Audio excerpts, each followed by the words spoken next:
Rescue operations were underway today in a key Ukrainian port city after a Russian missile strike reportedly killed dozens of Ukrainian soldiers. Let's discuss this and more with retired U.S. Army Brigadier General Steve Anderson. General, thanks for joining us. One of the survivors of that strike in Mykolaiv reportedly told a CNN affiliate, and I'm quoting now, of the approximately 200 who were there, I would guess about 90% did not survive. This region, General, has been the target of unrelenting Russian attacks. Why is this going on? Well, thank you for having me, Wolf. And this is incredibly important strategic target and objective for the Russians. The port of Odessa. It's a gateway to Eastern Europe for the Ukrainians. They are trying to take that from them. About 50% of their imports and about 70% of their exports, to include the number 5 producer of wheat in the world, number 4 corn. They all go through that port. So the Russians want to take that. It's incredibly important strategic objective for them. Also, if they were to take it, it would give them another line of supply into Kyiv. So it's vitally important that we continue to fight there and resist all advances into Odessa. New satellite images, General, show Russian forces digging northwest of Kyiv, the capital, fortifying their position outside the capital. What do you think is in store for that city in the coming days? Do you think the Ukrainian resistance, which over these first nearly 4 weeks has been very impressive, you think that can hold? Absolutely. I am incredibly impressed with the Ukrainians. What they're doing is they're digging in, probably trying to get their artillery in. What they want to do is continue to rain terror upon the people of Kyiv. But I know the Ukrainians are going to resist as they have been doing, and they will continue to do so. The Achilles heel of that artillery, of course, is logistics, is fuel and ammo. Incredibly intensive requirements for ammunition. And the Ukrainians have been doing a great job of stopping their supply lines from delivering that kind of artillery out there so they can continue to resist. There's 300,000 buildings in Kyiv. There's no way that they're going to be able to fight their way in there. So what they want to do is encircle Kyiv and then shower them with artillery, cruise missiles, maybe even these hypersonic missiles we saw earlier today. And they're going to try to use that to degrade the will of the Ukrainian people. And I got news for Mr. Putin. It's not going to work. Well, let's see what happens. The Ukrainian President Zelensky, he's pushing Moscow for a meeting. Putin at this stage reportedly unwilling to hold talks at that level. Do you see any diplomatic options that are seriously on the table right now, or will this brutal war continue? I suspect it will, Wolf. I don't see any options really right now. We must be negotiating from a position of strength. And in order to do that, I think I agree with Secretary Panetta when he's saying we got to take the attack to the Russians. They've got to continue to maintain their will to fight. They've got to prevent the encirclement of Kyiv, like I just mentioned. They've got to prevent the loss of Odessa. And the United States needs to step up. We need to win the logistics battle. We need to push all these items that were approved recently by Congress and President Biden, push them into Ukraine so they can continue to fight. We owe the Ukrainians an incredible debt. They have exposed Putin for who he is. They've exposed how poor his military is, and they have succeeded in uniting the entire world behind them because of their courage and their commitment. We need to keep supporting the Ukrainians in the biggest possible way, and we need to leverage our logistics to do that. And as I keep saying, Ukraine posed absolutely no threat at all to Russia. And look what Putin and the Russians are doing right now, killing a lot of wonderful people. General Anderson, thank you so much for joining us. Thank you, Wolf. A moment of powerful bipartisan solidarity today. You see on your screen Presidents Bill Clinton and George W. Bush visiting a Ukrainian Catholic church in Chicago, where they laid bouquets of sunflowers, the national flower of Ukraine, to show their support for the besieged country. Both presidents, by the way, wearing blue and yellow ribbons, the colors of the Ukrainian flag, in the video, which they tweeted out to their respective accounts last night. And we close this hour with this truly poignant moment of resolve.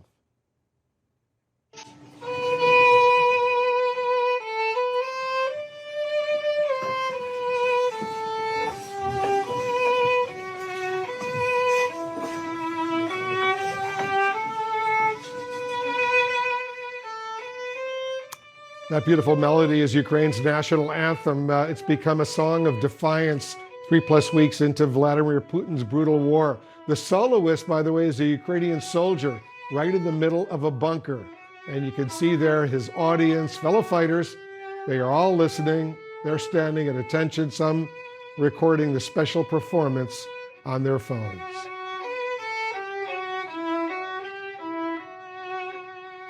And thanks very much for watching. I'm Wolf Blitzer in the Situation Room. I'll be back Monday, 6 p.m. Eastern in the Situation Room. Pamela Brown picks up our coverage right after a quick break.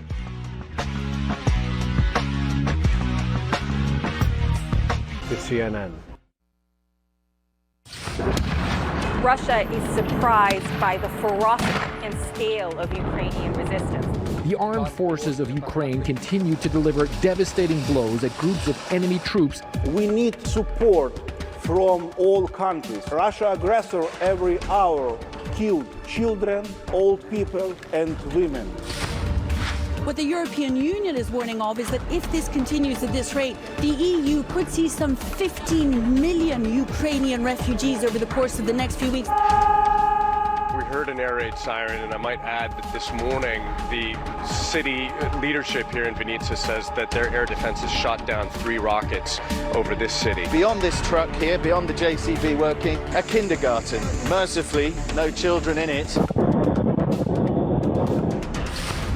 The rescue operations are underway right now. These were barracks that were bombed, we understand, Friday by 5 bombs dropped by 2 Russian fighter jets. This is genocide of the Ukrainian population. You have to act now. Stop passively observing and stop doing business with Russia. Do it now.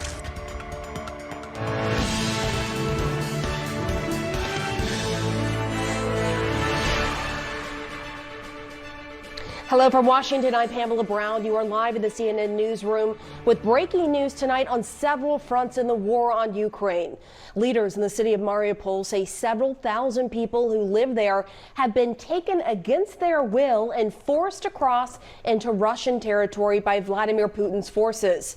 The Mariupol City Council claims they were taken to camps where Russian forces checked their phones and documents, then redirected some of them to remote cities in Russia.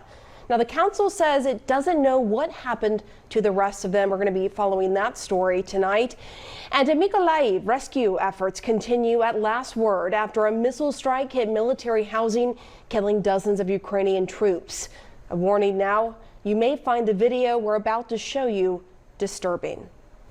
Hospitals are filled with victims. Some are the survivors here. You see in this video, reports say Russian fighter jets dropped what appeared to be 5 bombs on that city. And meanwhile, Ukraine's former president, speaking to CNN, made an extraordinary suggestion for President Biden. Listen to what Petro Poroshenko told my colleague Jim Acosta this afternoon. I know that President Biden planned to visit Europe next week. And I think that he analyzing the possibility to visit Poland. Why don't? Very good friend of mine, very good friend of Ukraine, Joe Biden, the leader of the global world, who demonstrate now the leadership. Why don't he can visit Kiev next week? Our senior international correspondent, Sam Kiley, joins me now live from Kyiv. So, Sam, Kyiv, obviously a critical stronghold. What is the latest there?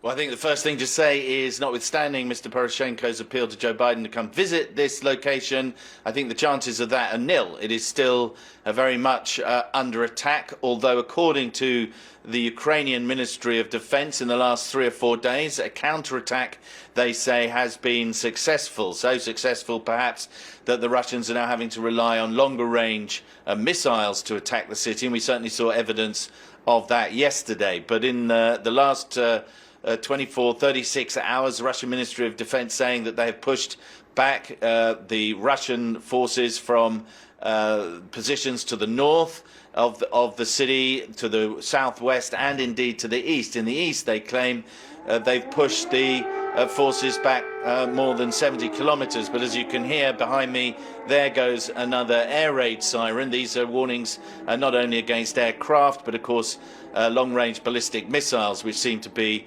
the weapon of choice in attacking the capital. Similarly, in the far southeast of the country, in Mykolaiv, where you were showing there pictures of soldiers who've been injured in what could be the single biggest loss in a single day that we know of to Ukrainian forces. This was the attack on their barracks in Mykolaiv, a fiercely contested town, a town that the Russians assumed that they would be able to walk into after successfully capturing nearby Kherson. They have been unable to do that. Vitaly Kim, the mayor there, local citizens and the Ukrainian army and reservists have put up a quite startling level of resistance, and as a consequence of that, they've been attacked in this latest airstrike. That was reportedly an airstrike, but we've seen missiles used, of course, also in Mariupol, in all likelihood in that attack against the theatre there, where relatively large numbers of people are now being, according to local authorities, as you were saying, being forced into the hands of the Russians as what the Russians are describing as a humanitarian response. That's certainly not the view of the Ukrainians here, Pamela. Wow, Sam, just so chilling to hear those air sirens. I know you're probably used to hearing them now, but it's just a sign of the danger that those in Kyiv, including yourself, face, and we just hope that you stay safe, Sam. Thank you. Well, meantime, 4 American service members are dead, now confirmed by the U.S. Marine Corps. They were killed in the crash of an Osprey aircraft in Norway during a NATO training mission. CNN's Natasha Bertrand is in Brussels, where President Biden will arrive in the coming days. Natasha? Pam, the U.S. Marine Corps has confirmed that 4 U.S. Marines were involved in a training accident as part of a training mission in Norway. Now, it is unclear exactly who these service members were. The Marine Corps has not released their names yet, but the Norwegian Prime Minister did say that these U.S. service members had lost their lives in this training accident. Now, it's important to note here that this is part of a much bigger NATO training mission that they hold regularly as part of their exercises to prepare the NATO alliance for a potential attack. And these U.S. service members were part of thousands of U.S. Marines that had been taking part in these exercises that are due to be wrapped up on April 1st. Now, of course, this accident comes at a very fragile moment for the alliance as they are facing this Russian aggression in Ukraine, which has, of course, gotten very close to NATO's doorstep. However, this exercise did not have to do with this Russian attack per se. Of course, it just has to do with military readiness. Now, part of the reason that they chose Norway for this exercise is because of those very challenging weather conditions, of the challenging terrain, in order to prepare the troops for anything that they may experience in real life. And that is part of the reason U.S. and Norwegian officials say this Osprey that the U.S. service members were traveling on likely crashed as it was heading toward a peninsula north of the Arctic Circle. Pam. Thank you so much. Well, U.S. officials tell CNN the Russian military, for the first known time in combat, is using hypersonic missiles. These missiles were used to destroy a military warehouse in western Ukraine yesterday. Now, we don't know if yesterday's launch was from a plane, but these images we're showing you are from a month ago. Multiple sources say Friday's launches were likely meant to test the weapons and send a message to the West about Russian capabilities. Hypersonic weapons are difficult to detect. They can travel at 5 times the speed of sound and at a lower trajectory than high-arching ballistic missiles. And they can evade missile defense systems. In addition to the new weapons, Russia is also literally digging in to protect its military positions northwest of Kyiv. These new satellite images from Maxar Technologies show a protective structure constructed around the military equipment there. And in Mariupol, we're getting a new look at the massive destruction to that theater that was serving as a shelter. As many as 1,300 people were believed to be inside when a Russian airstrike hit. And this new satellite image from Maxar shows 2/3 of the building, as you see, destroyed. Just the western section of that building is still standing. And you can still see the Russian word for children printed in large letters on the ground near the front entrance. To really understand the scope of the damage, look at the before and after pictures. Ukrainian President Zelensky says 130 people have been rescued from the theater. And with me tonight to discuss more on all of this, retired Major General and CNN military analyst James Spider Marks. Hi, General. Nice to see you. So I want to start with the use of these hypersonic missiles by Russia. How much could this change the state of play of this invasion? Well, pretty significantly. Hypersonics, as you described, are incredibly difficult to detect. They fly at very low altitudes, essentially just above the ground, what we call nap of Earth. They're immensely maneuverable, and they travel, as you said, at excess of Mach 5. So the key thing is that there's no radar capability that's ground-based that's effective against picking this up and then trying to direct something against it. I mean, any defenses that the Ukrainians would have or anyone would have against a hypersonic weapon is not fast enough and maneuverable enough. And so we're at that stage of immense vulnerability if Russia continues to use these. We simply don't know how many hypersonics they have in their inventory, but it is a game changer in that it can be launched from distance, and the munitions on the tip of that could be conventional or it could be inert. It's just the speed does immense damage when it hits its target. But it's not good against maneuvering targets, and that's what the Russians have demonstrated. They don't have any tactical intelligence, targetable intelligence. They're only going after facilities. Right. And you had mentioned that we don't know how many hypersonic missiles are in the Russians' arsenal, and it does make you wonder about that because we're nearly a month into this invasion, and now apparently, according to what U.S. officials are telling us, they're just now starting to use these. What do you make of that?